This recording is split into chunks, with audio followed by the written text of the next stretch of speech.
ಖಾರ ಬಣ್ಣ ಮತ್ತು ರುಚಿ ಆಚಿ ಚಿಲ್ಲಿ ಪೌಡರ್. ಇನ್ನು ಬೆಂಗಳೂರಿನಲ್ಲಿ ಹೊಸ ವರ್ಷಾಚರಣೆಗೆ ಖಾಕಿ ಭಾರೀ ಕಟ್ಟೆಚ್ಚರ ವಹಿಸಿದೆ. ಅಹಿತಕರ ಘಟನೆಗಳು ನಡೆಯದಂತೆ ಪೊಲೀಸ್ ಇಲಾಖೆ ಬೆಂಗಳೂರಿನಾದ್ಯಂತ ಹೈ ಅಲರ್ಟ್ ಆಗಿದೆ.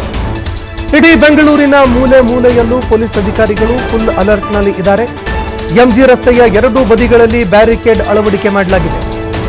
ಭದ್ರತೆಗಾಗಿ 3,000ಕ್ಕೂ ಹೆಚ್ಚು ಪೊಲೀಸರನ್ನ ನಿಯೋಜನೆ ಮಾಡಲಾಗಿದೆ. ಬೆಂಗಳೂರಿನಲ್ಲಿ 6,000ಕ್ಕೂ ಹೆಚ್ಚು ಸಿಸಿಟಿವಿ ಕ್ಯಾಮೆರಾಗಳ ಕಣ್ಗಾವಲು ಇಡಲಾಗಿದೆ.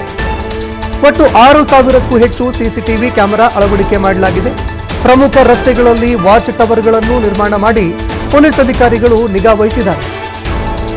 ಅಂದ್ರೆ ಇದನ್ನೆಲ್ಲ ಸಂಪೂರ್ಣವಾಗಿ ತಮ್ಮ ಗಮನದಲ್ಲಿ ಇಟ್ಕೊಳ್ಳೋದಕ್ಕೆ ವಾಚ್ ಟವರ್ಗಳನ್ನು ಕೂಡ ನಿರ್ಮಾಣ ಮಾಡಿದ್ದಾರೆ ಪೊಲೀಸ್ ಅಧಿಕಾರಿಗಳು. ಯಾವುದೇ ರೀತಿಯಾದಂತಹ ಒಂದು ಅಹಿತಕರ ಘಟನೆಗಳು ನಡೆಯದಂತೆ, ಜೊತೆಗೆ ಯಾವುದೇ ಕಿಡಿಗೇಡಿಗಳು ಕಂಡು ಬಂದರೂ ಕೂಡ ತಕ್ಷಣವೇ ಅವರನ್ನು ಪತ್ತೆ ಹಚ್ಚಿ ಕ್ರಮ ಕೈಗೊಳ್ಳೋದಕ್ಕೆ ಎಲ್ಲ ರೀತಿಯಾದಂತಹ ಸಿದ್ಧತೆಗಳಾಗಿದ್ದಾವೆ.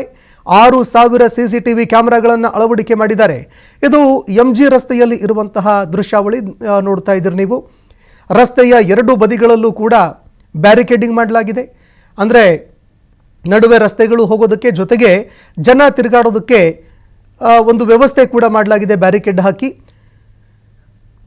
ಇನ್ನು ಇದೇ ವಿಚಾರಕ್ಕೆ ಸಂಬಂಧಪಟ್ಟಂತೆ ನಮ್ಮ ಪ್ರತಿನಿಧಿ ಸಂತೋಷ್ ಪಟೇಲ್ ನಡೆಸಿರುವಂತಹ ಒಂದು ಚಿಟ್ಚಾಟ್ ಇದೆ, ನೋಡೋಣ ಬನ್ನಿ.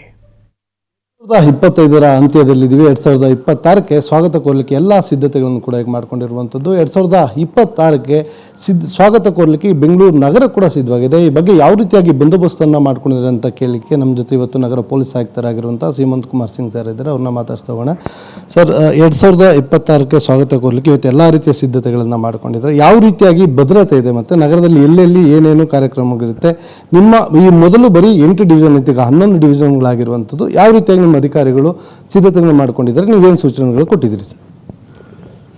ಮೊದಲಾಗಿ ನಾನು ಎಲ್ಲರಿಗೆ ಹೊಸ ವರ್ಷದ ಶುಭಾಶಯ ಹೇಳ್ತಾ ಇದ್ದೀನಿ. ಮತ್ತು ನಮ್ಮ ಎಂಟೈರ್ ಪೊಲೀಸ್ ಸೆಟಪ್ಪಲ್ಲಿ ಬ್ಯಾಂಗ್ಳೂರು ಸಿಟಿ ಪೊಲೀಸ್ದು ಇದು ದೊಡ್ಡ ಒಂದು ಬಂದೋಬಸ್ತ್ ಇರ್ತದೆ. ಇದರಲ್ಲಿ ನಮ್ಮ ಎಲ್ಲ ಸಿಬ್ಬಂದಿಯವರು, ಅಧಿಕಾರಿಯವರು ಎಲ್ಲರೂ ನಾವು ಕಳೆದ ಆಲ್ಮೋಸ್ಟ್ 1 ತಿಂಗಳಿಂದ ನಾವು ಸಾಕಷ್ಟು ಸಿದ್ಧತೆ ಮಾಡ್ಕೊಂಡಿದ್ದೀವಿ. ಸೊ ನನಗೆ ಭರವಸೆ ಇದೆ, ಇವತ್ತು ಕೂಡ ಈ ಏನು ನಾವು ಪ್ರೋಗ್ರಾಮ್ಸ್ ನಾವು ಮಾಡಿದ್ದೀವಿ, ಅದು ಮಹಿಳೆ ಸುರಕ್ಷತೆ ಬಗ್ಗೆ ಇರಲಿ, ಟ್ರಾಫಿಕ್ ಬಗ್ಗೆ ಇರಲಿ, ಲಾ ಆ್ಯಂಡ್ ಆರ್ಡರ್ ಬಗ್ಗೆ ಇರಲಿ, ಮತ್ತು ಕ್ರೌಡ್ ಕಂಟ್ರೋಲ್ ಬಗ್ಗೆ ಇರಲಿ, ಪ್ರತಿಯೊಂದು ಕ್ಷೇತ್ರದಲ್ಲಿ ನಾವು ವಿಶೇಷ ಗಮನಿಟ್ಟು ಒಂದು ಸ್ಕೀಮ್ ಮಾಡ್ಕೊಂಡಿದ್ದೀವಿ. ಸೊ ಇವತ್ತು ಸಾಯಂಕಾಲದಿಂದ ಬೆಳಗ್ಗೆವರೆಗೆ ಜನಗೆ ಅನುಕೂಲ ಆಗಲಿ, ಯಾವುದು ಸಮಸ್ಯೆ ಆಗಬಾರ್ದು, ಆ ನಿಟ್ಟಿನಲ್ಲಿ ನಾವು ಬಂದೋಬಸ್ತ್ ಮಾಡಿಕೊಡ್ತೀವಿ. ನಿಮ್ಮ DCP ಅಧಿಕಾರಿಗಳಿಗಿರ್ಬೋದು, ಇಲ್ಲ ಕೆಳ ಹಂತದ ಅಧಿಕಾರಿಗಳಿಗೆ ಏನು ಇನ್ಸ್ಟ್ರಕ್ಷನ್ ಕೊಟ್ಟರು? ಯಾವ ರೀತಿಯ ಕಾರ್ಯಾಚರಣೆ ಮಾಡೋದಕ್ಕೆ ಇಡೀ ರಾತ್ರಿ ಇವರು? ಇಲ್ಲ, ಅವ್ರಿಗೆ ಸಾಕಷ್ಟು ಅನುಭವ ಇದೆ ಮತ್ತು ನಮ್ಮದು ಇನ್ಸ್ಟ್ರಕ್ಷನ್ಸ್ ಸಾಕಷ್ಟು ಸರಿ ಹೇಳಾಗಿದೆ. ಈಗ ಅವ್ರಿಗೆ ನಾವು ಇನ್ನೂ ವಿಶೇಷ ಏನು ಹೇಳಲಿಕ್ಕೆ ಅವಶ್ಯಕತೆ ಇಲ್ಲ, ಯಾಕೆಂದರೆ ಅವರು ಪ್ರಾಕ್ಟೀಸ್ ಕೂಡ ಮಾಡ್ಕೊಂಡಿದ್ದಾರೆ, ಅವ್ರು ಮಾಕ್ ಡ್ರಿಲ್ ಮಾಡಿದ್ದಾರೆ, ಅವರು ಡಿಪ್ಲಾಯ್ಮೆಂಟ್ ಆಗಿದೆ ಆಲ್ರೆಡಿ. ಅವರು ಸದ್ಯಕ್ಕೆ ಅವ್ರದ್ದು ಏನೇನು ಲಾಸ್ಟ್ ಮೂಮೆಂಟ್ ಇದೆ ಅವ್ರು ಮಾಡ್ತಾಯಿದ್ರು. ಬಟ್ ಒಂದು ಹೇಳಬೇಕಾದ್ರೆ ಅವ್ರಿಗೆ ಆಲ್ರೆಡಿ ರಿಟನ್ ಇನ್ಸ್ಟ್ರಕ್ಷನ್ಸ್ ಇದೆ, ಓರಲ್ ಇನ್ಸ್ಟ್ರಕ್ಷನ್ಸ್ ಇದೆ. ಸೊ ಆಯಾ ಏರಿಯಾದಲ್ಲಿ DCP ಮಟ್ಟದ ಅಧಿಕಾರಿ ಅವರು ತುಂಬ ಚೆನ್ನಾಗಿ ಮಾಡ್ಕೊಂಡು ಬಂದಿರೋ ಅವರು ಇಲ್ಲಿವರೆಗೆ.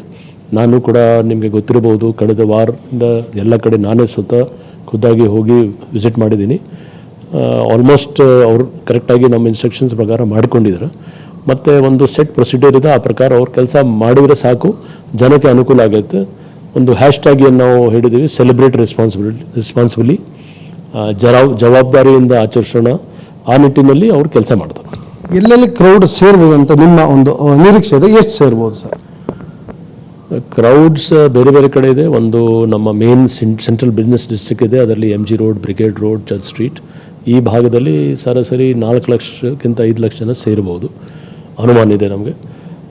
ನೆಕ್ಸ್ಟ್ ಕೊರಮಂಗಲದಲ್ಲಿದೆ, 1 ಲಕ್ಷಕ್ಕಿಂತ ಜಾಸ್ತಿ ಜನ ಸೇರ್ಬೋದು. ಅಲ್ಲಿ ಇಂದಿರಾನಗರ್ ಇದೆ, ನೀಲಾದ್ರಿ ರೋಡ್ ಇದೆ, HSR, ಸರ್ಜಾಪುರ ಮತ್ತು ಮಾರ್ತಲ್ಲಿ, ವೈಟ್ ಫೀಲ್ಡಲ್ಲಿ, ಫಿನಿಕ್ಸ್ ಮಾಲ್ ಹತ್ರ, ಮಾಲ್ ಆಫ್ ಏಷ್ಯಾ ಹತ್ರ, ಸೊ JP ನಗರ್, ಈ ಥರ ಸುಮಾರು ಕಡೆ ಇದೆ.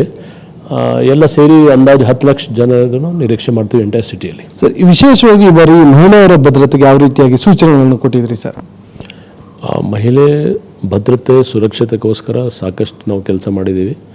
ಅದರಲ್ಲಿ ವಿಶೇಷವಾಗಿ ವುಮನ್ ಹೆಲ್ಪ್ ಡೆಸ್ಕ್ಸ್, ವುಮನ್ ಅದು ಶೆಲ್ಟರ್ಸ್ ನಾವು ಹೇಳ್ತೀವಿ, ಅದು ಜೊತೆಗೆ ವುಮೆನ್ ಡ್ರೈವರ್ಸ್, ಕ್ಯಾಬ್ಸ್ ಮತ್ತು ಆಟೋ ರಿಕ್ಷಾದಲ್ಲಿ, ವುಮೆನ್ ಬೌನ್ಸರ್ಸ್, ಮತ್ತು ಅದಕ್ಕಿಂತ ಮೇನ್ ನಮ್ಮ ವುಮೆನ್ ಸ್ಟಾಫ್ 3 ಪಟ್ಟು ಹೆಚ್ಚು ನಾವು ಇಟ್ಕೊಂಡಿದ್ದೀವಿ.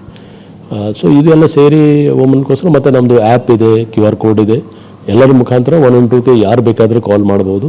ಸೊ ನನ್ನ ಪ್ರಕಾರ ಇದು ಭಾಳ ಒಂದು ವಿನೂತನ ಎಕ್ಸ್ಪೆರಿಮೆಂಟ್ ಇದೆ, ಖಂಡಿತ ಸಕ್ಸಸ್ ಆಗ್ತದೆ.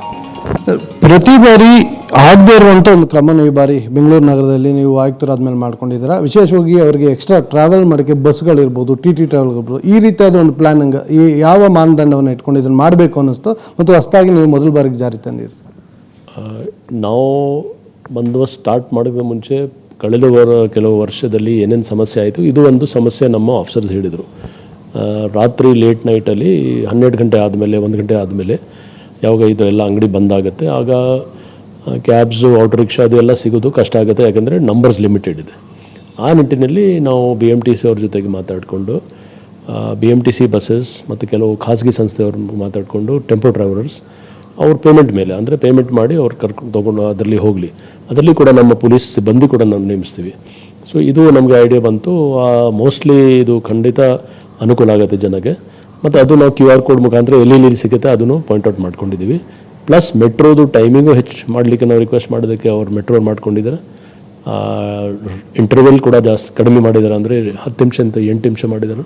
ಪ್ಲಸ್ 2 ಎಕ್ಸ್ಟ್ರಾ ಟ್ರೈನ್ ಕೂಡ ಹಾಕ್ತಿದ್ದಾರೆ. ವಿಶೇಷವಾಗಿ ಕೊನೆಯದಾಗಿ ಸರ್, ಸೆಲೆಬ್ರೇಟ್ ಮಾಡಲಿಕ್ಕೆ ಬರುವಂಥ ಯೂತ್ಸ್ಗಿರ್ಬೋದು, ಯಾರೇ ಇರ್ಬೋದು, ಅವ್ರಿಗೆ ಏನು ಒಂದು ಮೆಸೇಜ್, ಯಾವ ರೀತಿಯಾಗಿ ಬರಬೇಕು, ಯಾವ ರೀತಿಯಾಗಿ ಮಾಡಬೇಕು, ಹೋಗಬೇಕು ಅಂತೇಳಿ ನೀವು ಒಂದು ಮೆಸೇಜ್ ಕೊಡ್ತೀವಿ?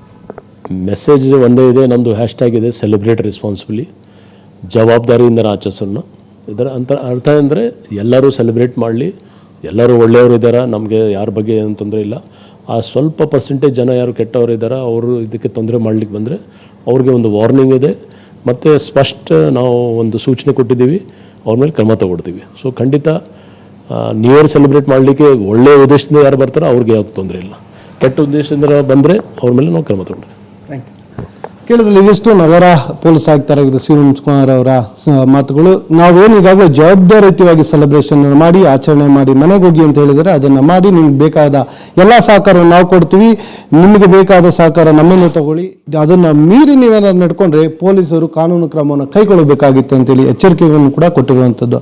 ಕ್ಯಾಮರಾ ಪರ್ಸನ್ ಲೋಕೇಶ್ ಜೊತೆ ಸಂತೋಷ್ ಪಟೇಲ್, TV5 ನ್ಯೂಸ್, ಬ್ಯಾಂಗ್ಳೂರು.